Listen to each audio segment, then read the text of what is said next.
Boa noite a todos. Eu queria começar também agradecendo o convite para estar aqui. Eu estou surpreso com esse público para discutir essa questão. Acho um ótimo sinal. Acho que esse movimento está virando o mesmo movimento. Eu queria saudar aos companheiros aqui. E dizer que a minha intervenção vai ser uma intervenção muito simples. Até porque algumas questões, eu quero dizer que de público eu não conhecia pessoalmente o professor Paulo. Embora tenha sido eleitor dele sem se arrepender, né? Que é raro no Brasil hoje, você vota e depois se arrepende. Várias das questões que ele tematizou,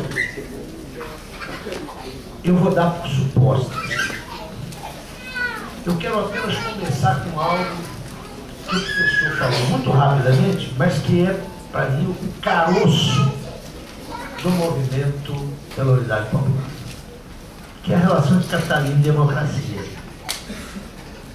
O grande nó do capitalismo é que com o desenvolvimento das forças produtivas, com a socialização cada vez maior da produção, ele cria condições para todos os homens e mulheres participarem ativamente da vida política.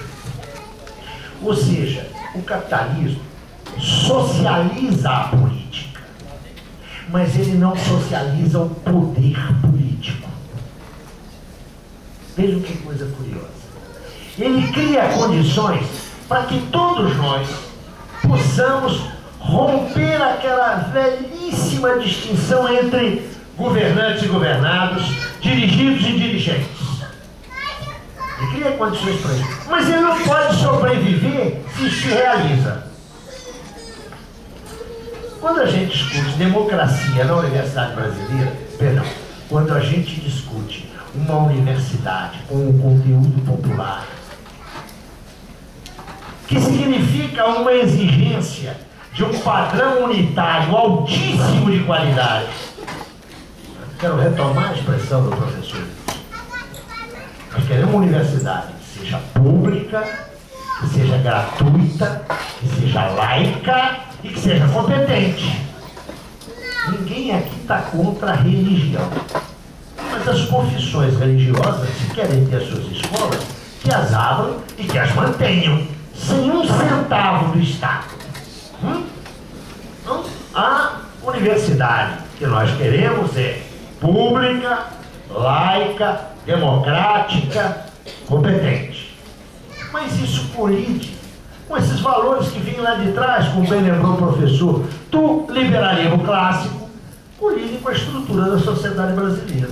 Já foi mencionado aqui que é um liberalismo que chega encaixado sobre uma base escravocrata. Eu quero lembrar a vocês que o Brasil foi dos últimos estados autônomos do mundo a abolir a escravatura. E a aboli-la formalmente.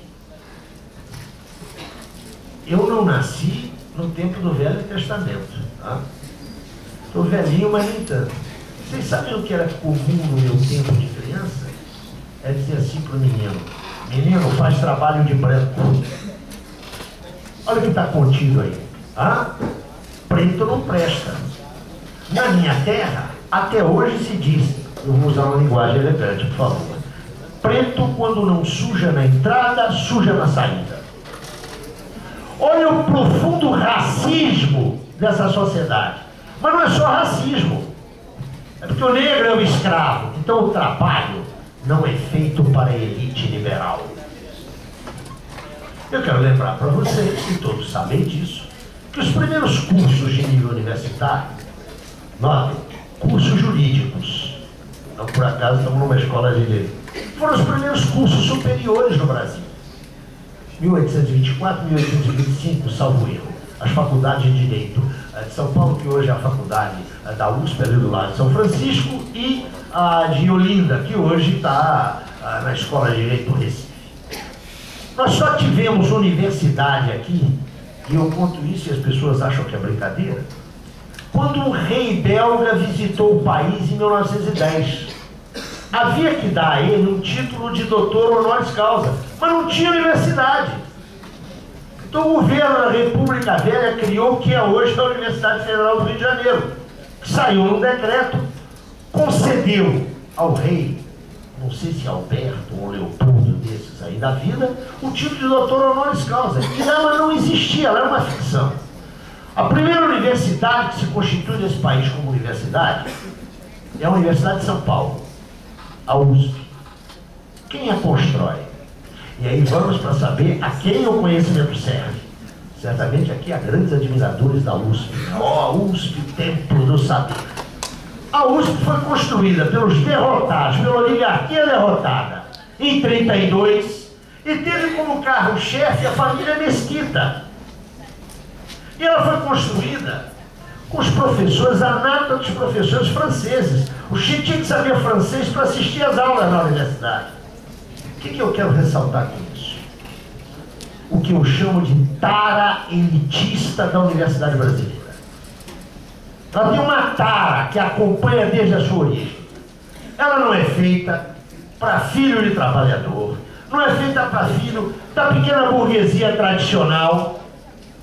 Ela foi construída para gerar quadros a serviço das oligarquias. Mas como o capitalismo, mesmo nos trópicos, é contraditório, pressões sociais, a própria socialização da produção no Brasil começou a forçar a quebra desse monopólio das elites. Eu diria que os anos 50 e 60 foram fundamentais para isso.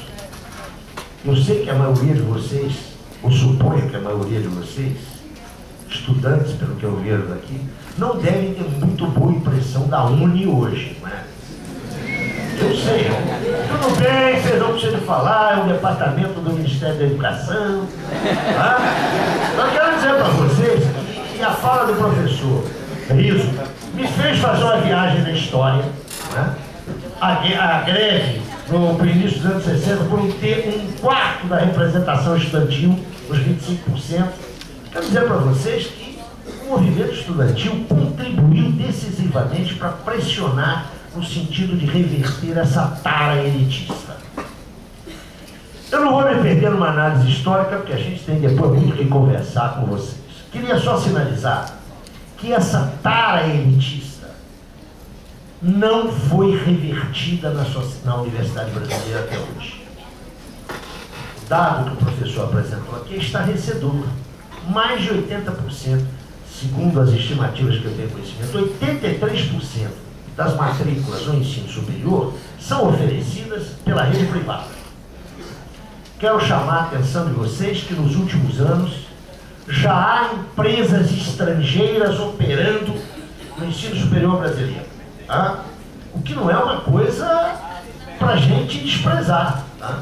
Se o conhecimento é universal, a sua direção social não é universal.